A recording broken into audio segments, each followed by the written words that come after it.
Salut les devins, c'est Saikyo, petite vidéo de news Dragon Ball-esque. Aujourd'hui on va se faire une vidéo un petit peu courte parce que hier je vous ai proposé ma review du chapitre numéro 51 du manga Dragon Ball Super. Elle dure environ 30 minutes, donc voilà, un petit peu de contenu court aujourd'hui, ça vous permet d'avoir le temps de finir de voir celle d'hier ou quoi, je sais que vous fonctionnez un petit peu comme ça. En plus ce soir il se peut qu'on se fasse un nouveau live sur Modern Warfare et tout, donc voilà, ça vous permet de mixer un petit peu le tout et de se revoir assez souvent ici. Et d'ailleurs je vous remercie tous infiniment pour votre présence. On a franchi récemment le cap des 110 000 abonnés, je vous en remercie vraiment du fond du cœur, ça me touche énormément ce que vous faites pour moi depuis maintenant plus de 3 ans sur cette même chaîne YouTube. Alors, concernant la news du jour, il y aura quelques bonus dans cette vidéo-là je pense, parce que la news de base est assez courte, donc voilà, ça va me permettre de vous présenter 2-3 petits trucs en plus qui devraient intéresser pas mal d'entre vous, mais la news principale, c'est le personnage de Bonu. C'est un petit peu difficile pour moi à prononcer, étant donné que je suis un petit peu enrhumé. Bref, Bonu, je vous en avais parlé récemment, elle nous a été représentée, nous avons un visuel officiel, c'est un personnage qui a été chara-designé, qui a été créé par Akira Toriyama, en tout cas ce qui est confirmé comme étant créé par Akira Toriyama, c'est le design, le dessin, son apparence physique.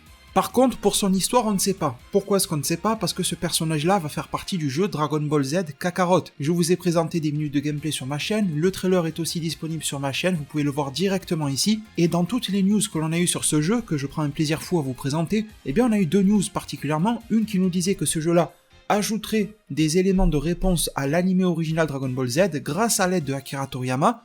Donc Toriyama qui va prendre la main sur certaines parties du scénario pour venir apporter des réponses à des mystères non résolus de DBZ ou de DB d'une certaine manière. Et donc la deuxième chose que nous apprenons aujourd'hui, c'est que cette fameuse Bonu est chara-designée par Toriyama. Donc étant donné qu'il l'a chara-designé, il se peut que ça s'arrête là et que ça soit les développeurs du jeu chez CyberConnect 2 qui inventent son histoire.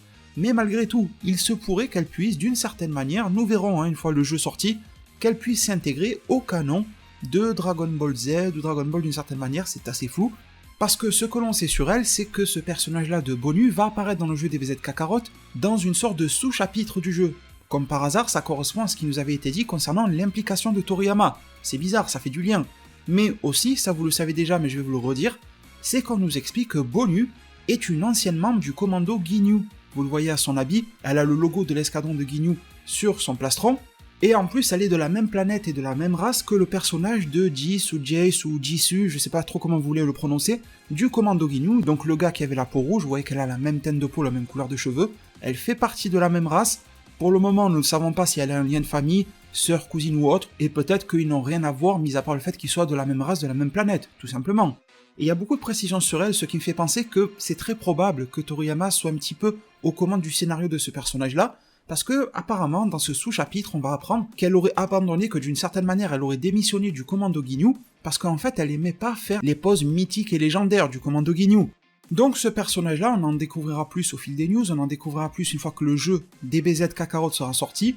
Il y a une forte chance qu'on puisse l'intégrer d'une manière ou d'une autre par cette quête secondaire à l'anime original Dragon Ball Z pour pourquoi pas répondre à certaines questions, pour en apprendre plus sur le commando Ginyu, je suis sûr que ça va être le cas, pour en apprendre plus sur la race de Jis, bon, moi je dis pourquoi pas. Si on peut développer des personnages que l'on voit trop peu souvent dans Dragon Ball, moi je suis vraiment preneur, mais après c'est vrai, je sais qu'on peut toujours chercher la petite bête, en se disant qu'on préférerait plus avoir des informations sur le clan aux 3 yeux là de Tenshin Han, que d'en savoir plus sur la race de Jis. Bon, peut-être que Tenshin Han le sera aussi développé dans le jeu, donc on se précipite pas et on attendra de voir quelles seront les news par la suite.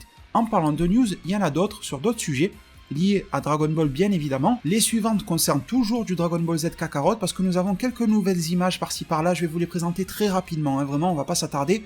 Une première de C17 et de Cell, je vais zapper vite fait, si vous avez besoin de les voir, vous faites pause sur la vidéo, comme ça vous pouvez les voir. Ensuite, nous avons une autre image où nous voyons Gohan avec C16, d'ailleurs en parlant de cela, nous avons également des images de Gohan et C16 lors de la mission secondaire, un petit peu comme celle de Bonu, mais version C16, et comme il nous l'avait annoncé, il y aura bien une mission secondaire qui va lier Gohan et C16 qui n'ont plus l'aide dans l'anime ou le manga DB et DBZ, pour très sûrement montrer les liens qui peuvent unir ces personnages-là de manière indirecte, comme le fait qu'ils ont cet amour-là pour la nature, comme le fait qu'ils soient cam de nature, pour aussi renforcer leur lien avant la entre guillemets mort de C16 qui va réellement éveiller tous les sentiments, qui va faire déborder le vase en Gohan. Voilà, nous avons des images de ce type-là, et nous voyons que Gohan va être beaucoup plus impliqué là-dedans. Je pense que ça sera un levier émotionnel sur nous, les joueurs, pour nous faire parvenir encore plus d'émotions lors de la transformation SCJ2 de Gohan. Toujours sur du Kakarot, nous avons des images de Mirai Trunks, Trunks du futur, qui ont été révélées, et je les trouve assez cool. Alors une où on voit le visage de près de Trunks, je trouve que, je sais pas, Je sais pas comment trop vous dire, mais les graphismes un petit peu plus propres que ce qui a pu être présenté auparavant. Et la deuxième image où vous voyez Mirai Trunks en train d'envoyer une vague de ki. Je trouve que les effets qu'il y a autour, déjà la sphère de ki qui est en train de brûler comme ça, je la trouve vraiment magnifique. Les effets de particules autour sont très très beaux aussi. Le personnage est pas mal fait, avec cet environnement autour qui me rappelle un petit peu du Zelda sur Switch, tu vois un peu des montagnes, etc., de la verdure autour de toi, qui te donne cette sensation visuelle de liberté. Je trouve ça vraiment cool. Après on verra comment ça donnera in-game sous nos yeux, mais là le screenshot est très sympa. Autre news en vrac les devins, Toyotarou a publié un dessin de Pui-Pui. Vous avez vu qu'on a été sur la planète Zune dans le manga numéro 51, le chapitre plus précisément, de Dragon Ball Super. Nous avons vu les compatriotes du peuple de Pui-Pui.